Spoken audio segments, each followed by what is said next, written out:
This is the path that leads to Buddhism, and this is our answer to those who want to know how to become a Buddhist. I am a Buddhist monk, and my name is Nyanadaro, which means one with true knowledge. I come from Europe, and when I left my homeland, I had no idea I would end up here. It's just that one day I suddenly realized I was missing inner peace and contentment. Although I was a normal person with a reasonably successful career, my life just seemed somehow empty, as though I needed more of a purpose in life.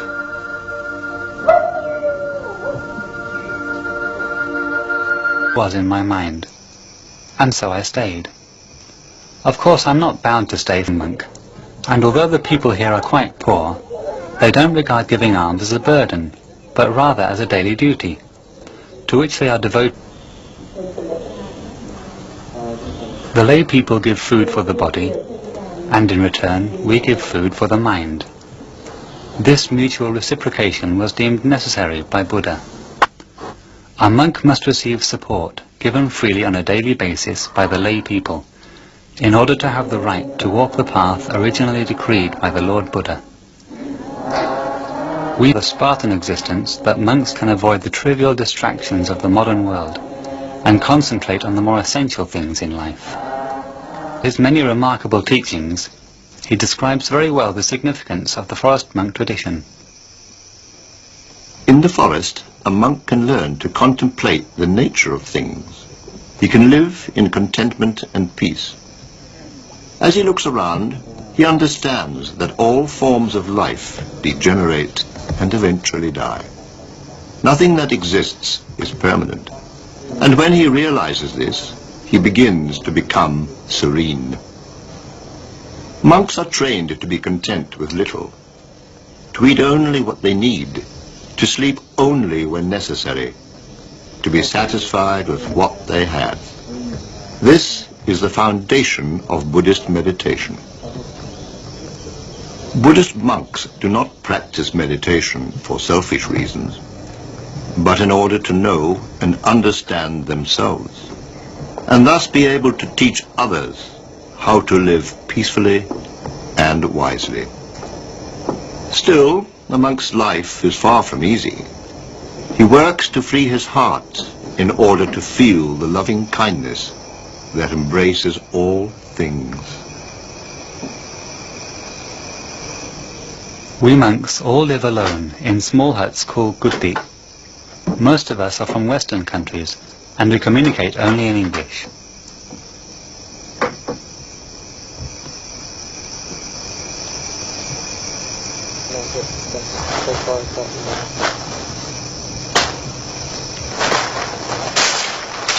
The two Thai novices who join us in the monastery find that it affords them a perfect opportunity to practice their English.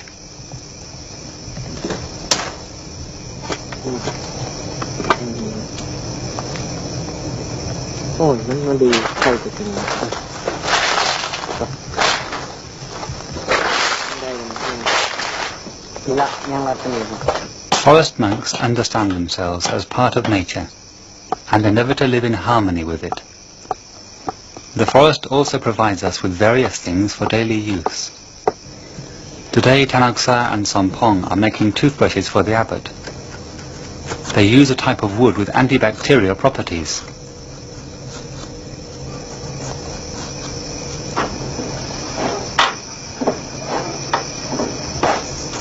In our laundry hut, we extract dye from the jackfruit tree in order to wash and simultaneously colour our robes. It is these tasks and even simpler chores which give us the means to train ourselves in total awareness, with special importance placed on the art of Buddhist mind training. Rather than using a single cloth, the robe is sewn together from several pieces of material, making it of little use to anyone else, a practice which was apparently initiated by Buddha himself. In the traditional Buddhist way, they thank us for our assistance. In the afternoon, some of us walk to our temple cave, which belongs to this branch monastery. The climb is quite strenuous because the temperature today is 40 degrees Celsius. That's in the shade.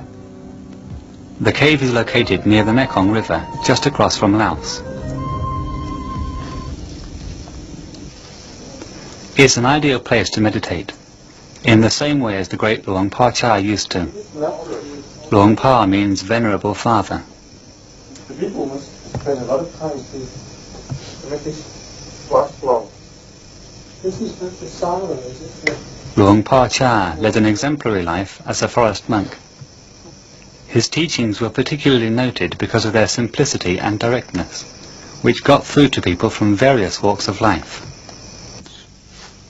When we can really understand about falling leaves, we can sweep the paths every day and have great happiness in our lives on this changing earth. This mind is already unmoving and peaceful, like a leaf which... So we must train the mind to know those sense impressions and not get lost in them to make it peaceful. Just this is the aim of all this difficult practice we put ourselves through.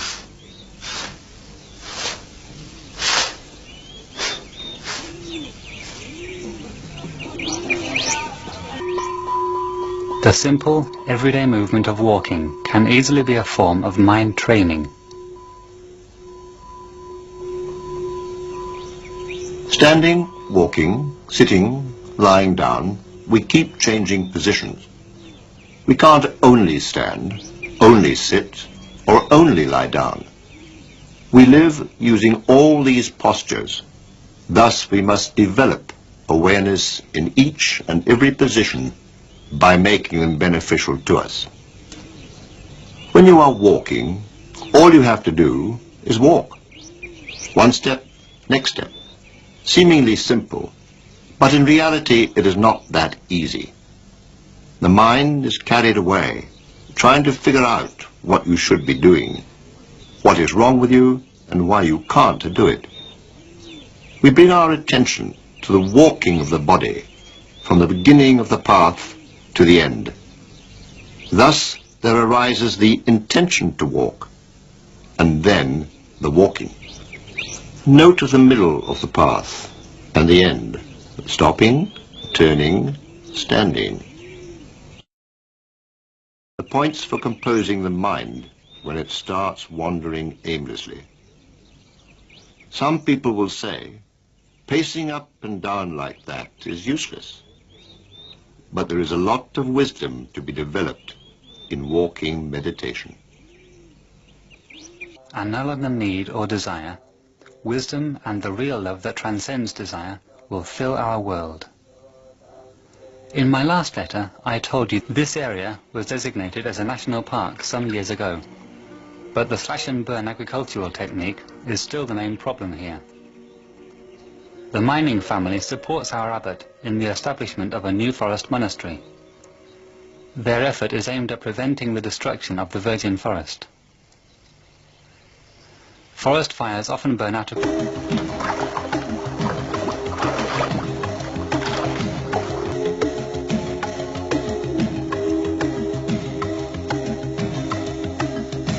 but is sadly far away. Compassion for every creature is one of the most important values for Buddhists. We monks even filter our drinking water in order to remove any living organism that may be present.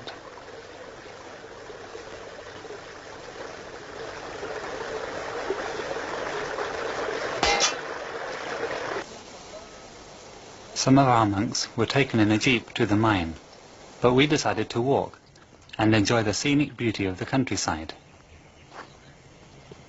Our retreat is located directly in front of a high plateau, only 2 kilometers from the Burmese border. Finally, we arrive at our destination. Accommodation for the forest monk is very basic. Only a mosquito net draped over an umbrella, after an ancient tradition.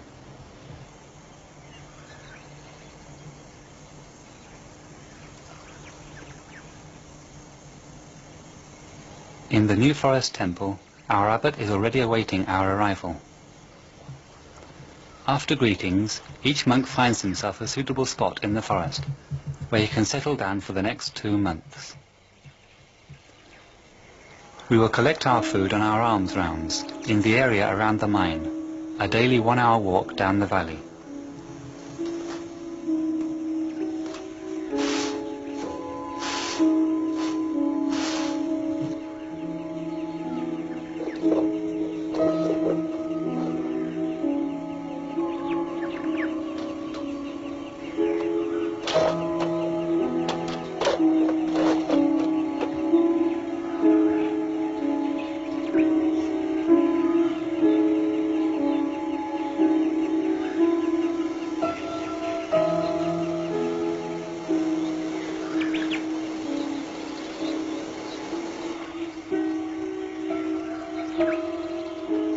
Twice a month, on the day of the full moon and of the new moon, we have to shave our heads. Even the eyebrows have to be shaved, a tradition for Buddhist monks in Thailand. Now Suchino is preparing himself a walking meditation path.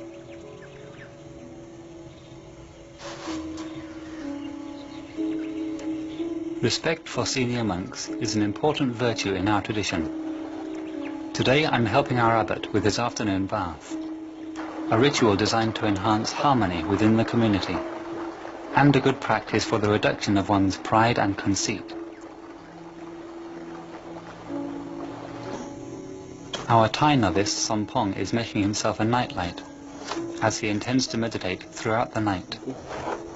Tonight is full moon, and at this time we always celebrate the Patimokkha ceremony. This ritual is to atone for any infractions against our rules, and only monks are taking part in it. Sompong knows well that would indeed be burdensome, but we should examine whether or not we are prepared to admit our faults. Within itself, the mind is already peaceful. That the mind is not peaceful is because it is subject to moods. An untrained mind is unaware that sense impressions can delude it into experiencing happiness and suffering, or gladness and sorrow. Here, as always, we monks are totally dependent on the lay community, is regarded as a lucky omen by the Buddhist population. They perceive the relationship and mutual assistance as being beneficial to their lives. The forest monk tradition was established by Buddha himself. During the rainy season each year, we undertake a 3-month period of intensive reflection practice, during which we are not supposed to leave the monastery. This is another practice exemplified by the Buddha. Buddha was born in the forest. He practiced in the forest. He taught in the forest. He was enlightened in the forest, and ultimately he died in the forest.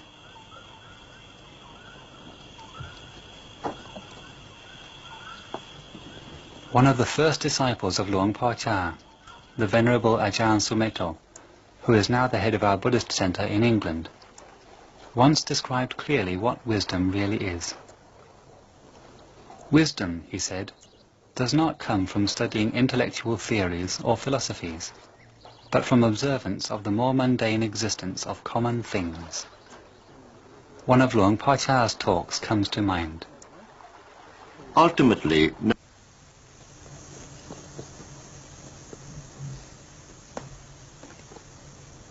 Today we want to go up to the higher plateau to meditate for 3 days in total solitude. To reach it, though, we must cross a dangerous region. Where forest monks are present, no trees will be cut or animals hunted.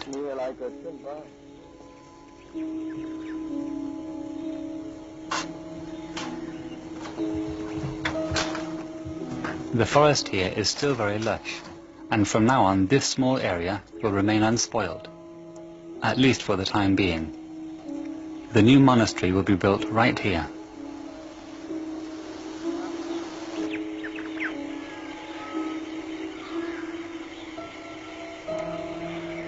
By late afternoon, we finally reached the high plateau.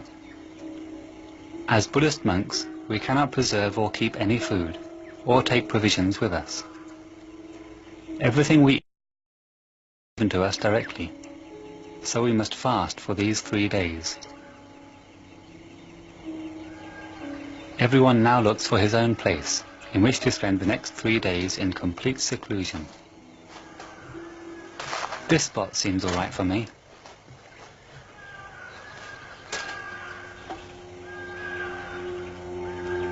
What on earth is happening with that serpent over there? Ants have quite a knack for sensing a food supply before it is one. Oh dear, I think it's going to die.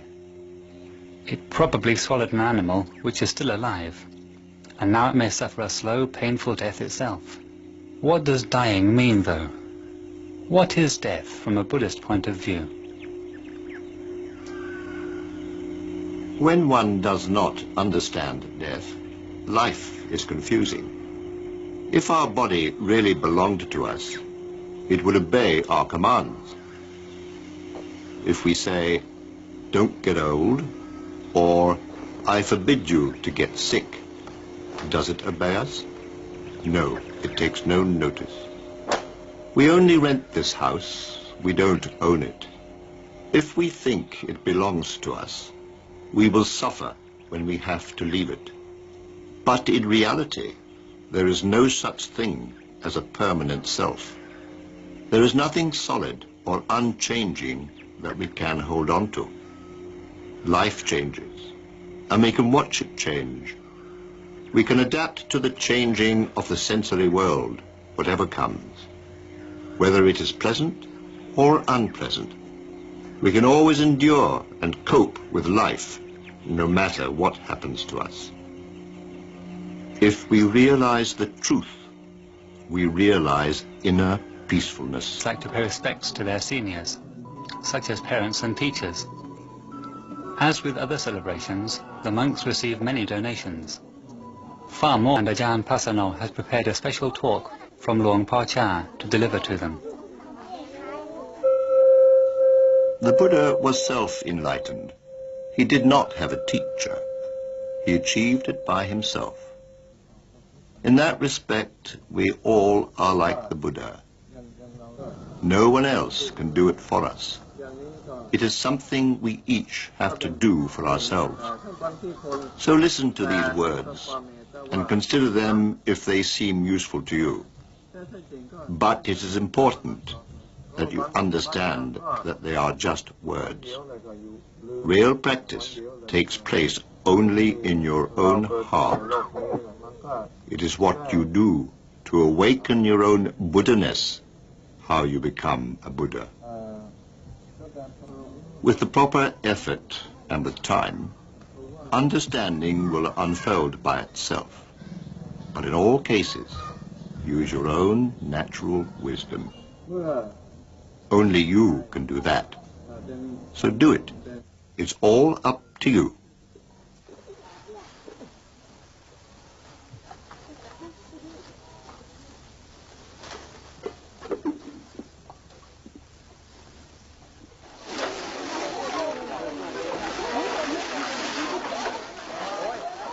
Now it's the monks' turn to get the traditional water blessing.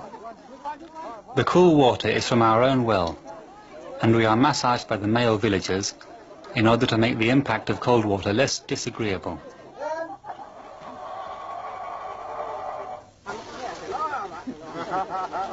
The Buddhist order of monks, named Sangha, is essentially a community of like-minded people with a common goal. We name that goal Nibbana, which means a totally awakened mind, free of any inner conflicts or disturbances. The Buddha himself spoke quite clearly, 2,500 years ago, about the importance of the spiritual relationship within which monks support each other. It is not easy to train one's mind to strive for this noble aim, but to attain it within one's lifetime